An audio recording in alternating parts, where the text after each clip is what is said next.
Hello, fellow fiend of digital scrapbooking.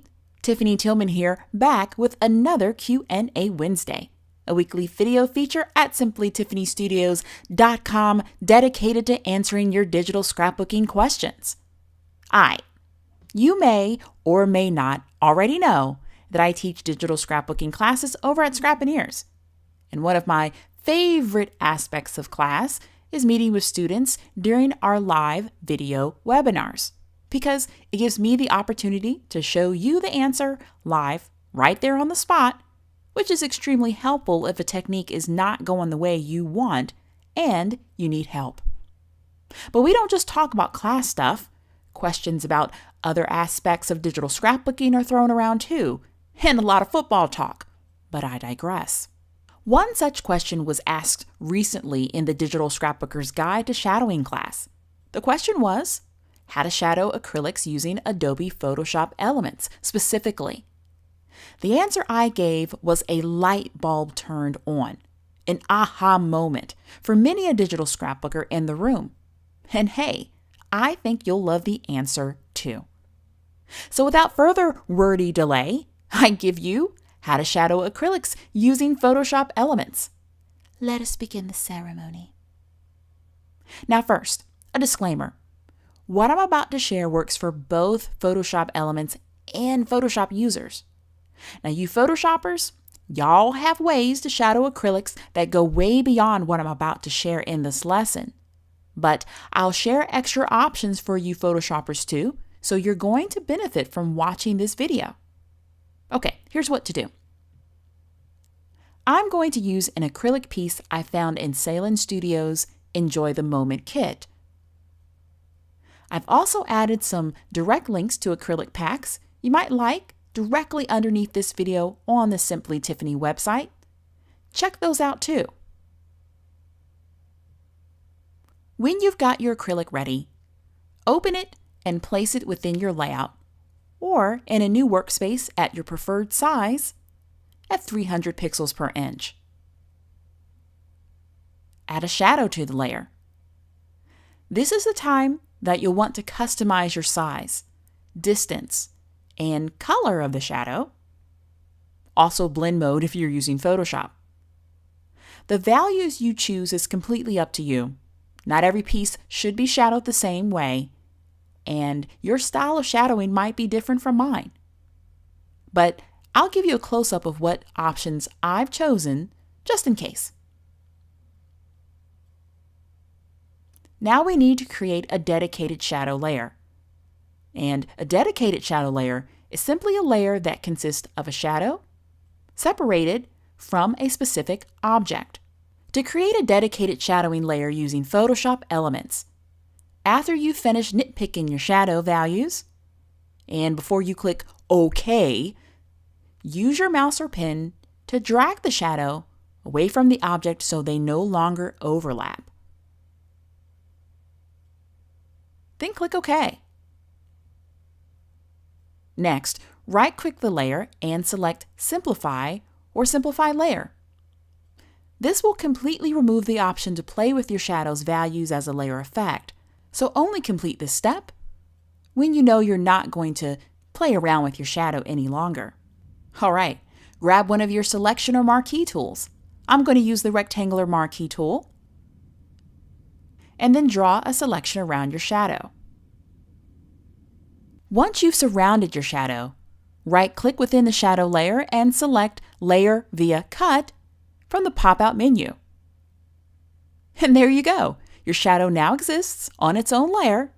It's a dedicated shadow. The option of dedicated shadowing is much easier if you're using Photoshop. Simply create your shadow, make sure you're happy with your values, then click OK. Then expand the layer styles so you can see them listed here in the Layers panel. Just click on the arrow near the Effects icon. Hover your mouse directly over the drop shadow, right-click and choose Create Layer, and this will separate your shadow onto its own layer. Once you've separated the shadow from the acrylic layer, switch to the Move tool and drag your shadow back into place so it matches the position of your acrylic as before. Then, verify that the shadow layer is underneath the acrylic in the Layers panel, like so. And if it's not, simply drag it under the acrylic layer. Now here comes the fun part. Duplicate the shadow layer, so now you'll have two different shadows. Then link the two shadows together. That way if you move one, they'll move together. And for the purpose of this lesson, I'm going to name my top shadow layer Inner Shadow, and then the bottom shadow layer Outer Shadow. You'll see why in a sec. Okay, target the acrylic layer in the Layers panel and select the Magic Wand tool. We'll use the Magic Wand tool to select the outer area of the acrylic piece. Now we could use the Command click or Control click on the thumbnail of the acrylic, but if your acrylic has transparent areas mixed with opaque, then the Command click method won't work as well. So select the Magic Wand tool and click outside of your acrylic. Then click on the Inner Shadow layer and press the Delete key. Next, click on the Outer Shadow layer. Press Ctrl-Shift-I on your keyboard if you're using a PC, or Command-Shift-I if you're using a Mac. So that's Ctrl-Shift-I or Command-Shift-I. And doing so will inverse the selection of the marching ants, and now you can press the Delete key again. And to get rid of that selection, the marching ants, use shortcut keys Ctrl-D on the PC or Command-D on the Mac, and that will deselect the marching ants. Okay, let's take a look at what we have. What we've essentially done is given ourselves a way to independently shadow the outside of the acrylic and the ability to also shadow the inside of the acrylic too. And now all you have to do is reduce the opacity of the outer shadow and inner shadows to your taste. See?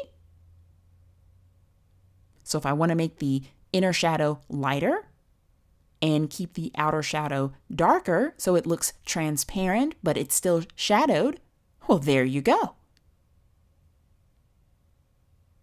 Photoshop users, you might want to use the Fill Opacity slider instead of the Opacity slider. You're going to get better results. So why go to all of this trouble, do you ask? Well, it's about maximum control, baby. How amazeballs is it to control the shadowing outside of an object and inside of a transparent see-through item too?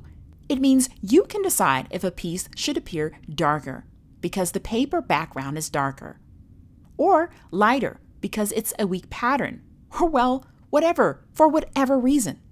It's the absolute best way to shadow acrylic in different tones, like light, medium, or dark.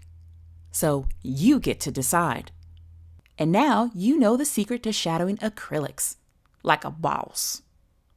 Have a question you'd like answered on Simply Tiffany's Q&A Wednesday? Click on the Ask a Question link on the www.simplytiffanystudios.com website and send it straight to me. And if you're not already subscribed to my YouTube channel, come on, what are you waiting for? It's the easiest way to keep up to date with new do-it-yourself digi-scrapping techniques or Q&A videos. All right, until next Wednesday's Q&A, happy scrapbooking.